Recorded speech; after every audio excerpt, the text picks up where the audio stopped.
will be speaking to you tonight in English, of course. I want to thank you all for do I need to turn on the microphone, or am I okay? Fine. Okay, great. I never like to use them if I don't have to. I want to thank you all for bringing me here tonight. Usually when I give talks, it's usually far away. I have to travel quite a bit, and that's been a little taxing for me lately. I am actually the father of 13-month-old triplets. So I actually can go home tonight, although sometimes when I travel I actually welcome the night of sleep in a hotel, but I'll forgive you for that. And actually, if you have any doubts as to my expertise in the realm of terror, I would say that 13-month-old triplets should qualify me as a terror expert. What I want to do is I want to talk about the basics of my book tonight, for sure. But I think that it's probably important just for a moment to discuss what's going on with Iran. As we all know, Iran is inching closer and closer to a nuclear weapon. At least that's what we're reading about in the newspapers and what we're hearing from Israeli officials as well as U.S. officials. So a lot of people have been saying, well, you know, why doesn't Israel just take out the program?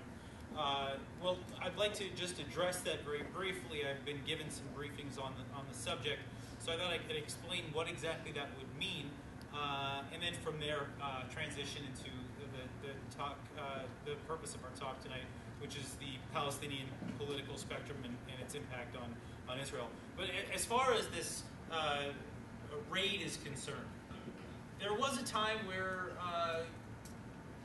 Jewish community, maybe even the entire American public, believed that George W. Bush would have taken out this program himself. That perhaps in between the election of November of 2008 and inauguration in January of 2009, it would have been possible perhaps for the United States to bomb Iran's nuclear programs. The joke on the street inside Israel, or the thinking on the street inside Israel, was that Bush was certainly the man to do it. After all, he was the one who had sort of said that the United States and Israel stand side by side in a war against terror. And I mean, everybody here is obviously familiar with the rhetoric. The joke when I was in Israel, about 6 months out from the election, was I think probably it's worth repeating. The joke goes that George W. Bush was sleeping in the White House one night, and the phone rings. And when he picks up the phone, it's none other than Mahmoud Ahmadinejad, the president of Iran.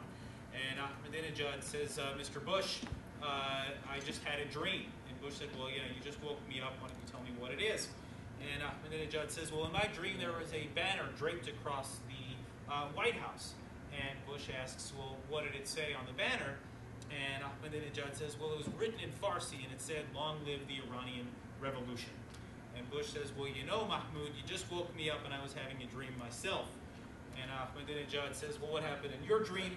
Bush says, well, in my dream there was a banner draped across the Majlis, the Parliament building in downtown Tehran. And Ahmadinejad says, well, what did it say on your banner? To which Bush replied, I don't know, I can't speak Hebrew. And this was a joke that I heard a couple of people tell me while I was in Israel a couple of years back. And again, it underscored the notion that perhaps Bush would be the man who could save Israel from having to do what it did in 1981 when it bombed the Osirak nuclear facility that Saddam Hussein had built in Iraq. The idea was that perhaps the United States could save Israel from that.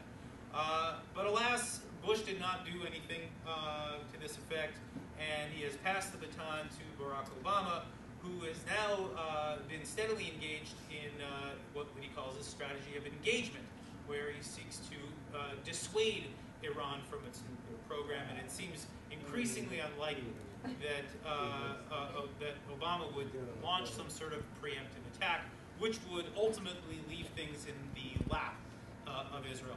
So what would an attack mean if Israel were to take out these targets? It would essentially mean Israel scrambling about 24 fighter jets, having them fly north over the Mediterranean, bank a right over Turkey, fly over the entire country of Turkey, which is longer than the state of California, fly over the state of Iraq, which is about the size of Texas, and then go into Iran. flying over Turkey and Iraq would not be easy things in and of themselves, primarily because Israel would require what we call IFF codes, identify friend or foe codes. In order to fly in someone else's airspace, you need that, or you will be shot down. Then on top of that, it is not an easy flight.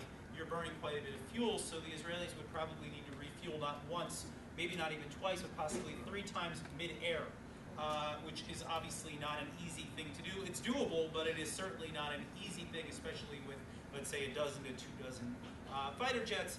And then from there, once these Israeli jets would be in Iranian airspace, they would need to attack multiple targets multiple times because, of course, these targets are in hardened bunkers well beneath the Earth's surface. So we're looking at possibly even a football field beneath the ground, according to some reports. So each time they would hit these targets with pinpoint accuracy, they would need to create these craters, which would go deeper and deeper until they finally hit their targets. In order to do that, Israel would require the JDAMs and bunker busters and high-tech munitions that we all watched explode on TV during the Iraq War of 2003. But so in other words, as I'm trying to explain here, this would not be an easy operation. And contrary to what some people would say, why wouldn't Israel just bomb Iran? Contrary to what you hear from the United Nations, contrary to what you heard from, let's say, the Goldstone Report, Israel does not conduct wars in that fashion. Everyone that I've talked to, both on the U.S. side and the Israeli side, have assured me that this is a last resort. Israel will not just carpet bomb an area because it seeks to neutralize an enemy. Israel will try to hit these targets with pinpoint accuracy based on good intelligence or great intelligence, as the case may be, to try to avoid a wider conflict and to try to avoid incurring casualties. So this is sort of Israel's goal. Is it mission impossible? Some people characterize it as such. I would say that, on the bright side of things, even though this would be an extremely difficult operation, if there's any air force in the world that can do it, if you look back at the history of what the IAF has accomplished, this is the same Israeli Air Force that carried out a blitzkrieg operation in June of 1967 to amazing success. You're looking at the only Air Force probably in the world other than the United States that could carry this out. What's interesting to me is that while this danger looms, while we see this threat of Iran growing, and while you have the president of Iran, Mahmoud Ahmadinejad, my friend, do we get Michael Medved here in Baltimore? Oh, okay, not anymore. I've worked with him, and his favorite thing is to call Ahmadinejad Ahmed in a whack job. This is not a very sane individual, but as we all know, he has called for wiping Israel off the map. He's talked about testing nuclear weapons on Tel Aviv. So while this threat lingers, what I see right now is a policy that doesn't quite make sense to me at this point, and that is that we are pushing Israel right now, the United States, our policy is to push Israel to make concessions in the name of peace with the Palestinians, while this sword of Damocles is held over Israel's head.